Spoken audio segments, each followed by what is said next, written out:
নমস্কার প্রিয় দর্শক বন্ধুরা, আপনারা যারা বহির্বিশ্বের খবর রাখেন তারা জানেন যে আমেরিকা যুক্তরাষ্ট্র ট্যারিফ এনেছে। এই ট্যারিফ কি সেটা নিয়ে মানুষের মধ্যে একটু বিভ্রান্তিও রয়েছে। আর ট্যারিফ এলে কার ভালো হবে সেটা নিয়েও কিন্তু মানুষ বেশ বিভ্রান্তির শিকার হচ্ছে। তো আমি আজকে এই ভিডিওতে এই বিষয়টা তো বলবোই, তার সঙ্গে পুরনো কিছু আমেরিকার ইতিহাসও আপনাকে বলবো, যা আজকের দিনে প্রচণ্ড রিলেভেন্ট। দেখুন, এটা 1930 সালের ঘটনা।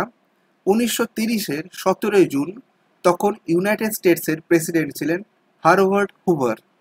তো তিনি দ্য ট্যারিফ অ্যাক্ট 1930 প্রণয়ন করেন, যেটাকে খুব কমনলি তখন বলা হতো স্মুথ হাওয়েলে ট্যারিফ অ্যাক্ট।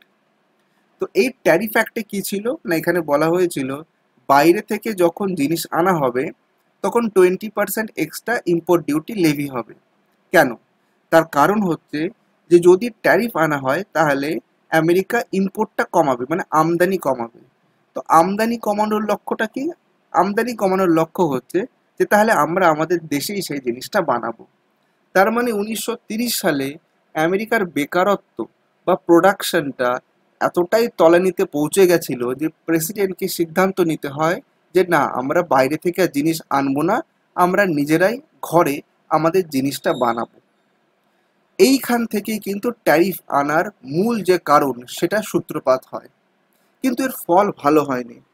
অচিরেই আমেরিকা গ্রেট ডিপ্রেশনের সম্মুখীন হয়। পরবর্তীকালে যারা অর্থনীতিবিদ তারা বলেছিলেন যে এই ট্যারিফ আনাটা কিন্তু ঠিক কাজ হয়নি। আজকে কি এমন ঘটনা ঘটলো যে ডোনাল্ড ট্রাম্পকে আবার এই ট্যারিফটা আনতে হলো?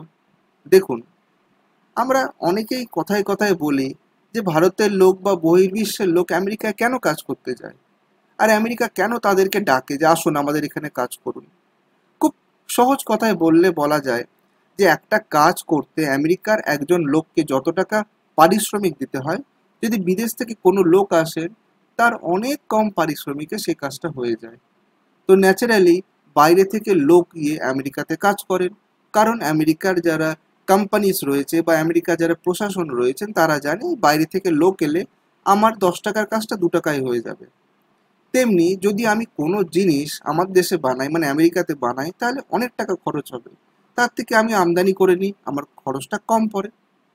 কিন্তু এই অবস্থা যদি বেশি দিন চলতে থাকে তাহলে দেশে বেকারত্বের সৃষ্টি হয়। আজকে ভারত যেটা একটা উন্নয়নশীল দেশ, তাদের বেকারত্ব 3%-এর একটু ওপরে, মানে 3% একটু ওপরে বেকারত্ব। আর আমেরিকার মতো উন্নত দেশ, সেখানে লেটেস্ট পরিসংখ্যান বলছে বেকারত্বের হার 4.2, মানে 4.2% একটু বেশি।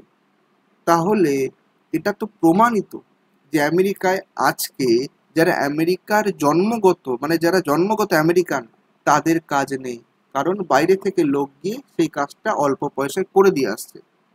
তো আমেরিকা যুক্তরাষ্ট্র বুঝতে পারছে ভবিষ্যতে কিন্তু সমস্যার সম্মুখীন হতে হবে। এই বিষয়ে আমি কোনো রাজনৈতিক আলোচনা না করেই বলতে পারি যে ভারত সরকার যে মেড ইন ইন্ডিয়া বা মেক ইন ইন্ডিয়া প্রকল্প নিয়েছে, তার মানে যে আমার দেশের পণ্য আমি আমার এখানেই বানাবো, বাইরে থেকে আমদানি করব না, এটা বহুদিন ধরেই কিন্তু ভারতে চলছে।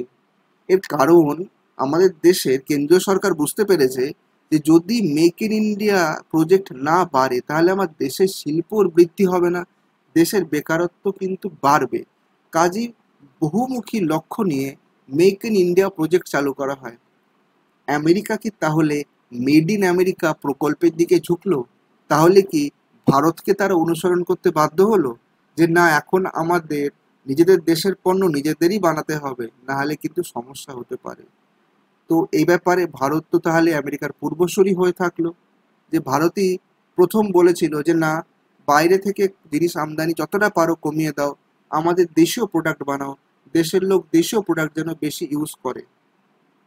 তো এই সমস্ত কারণে আমেরিকায় যে ট্যারিফটা এলো তাতে মনে করা হচ্ছে যে এতে কিন্তু আবার আমেরিকার অর্থব্যবস্থা আবার কিছুটা হলেও ভারসাম্য থেকে বিচ্যুত হবে।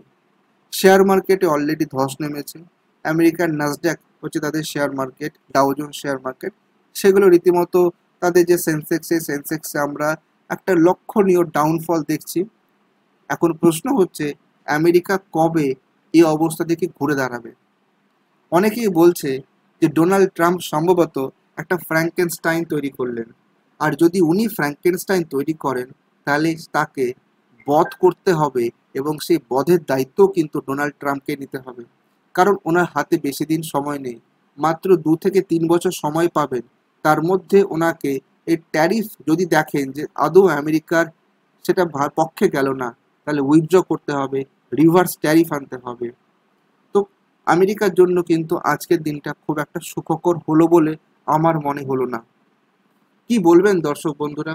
আপনাদের সুচিন্তিত মতামত এই ভিডিওর নিচে কমেন্ট সেকশনে কমেন্ট করে অবশ্যই বলবেন। আর আপনি প্রথমবার আমার চ্যানেলে এলে অবশ্যই চ্যানেলটা সাবস্ক্রাইব করবেন। আজ এখানেই শেষ করছি। আরেকদিন হাজির হবো এরকমই ইনফরমেটিভ ভিডিও নিয়ে। সবাই ভালো থাকবেন। ধন্যবাদ।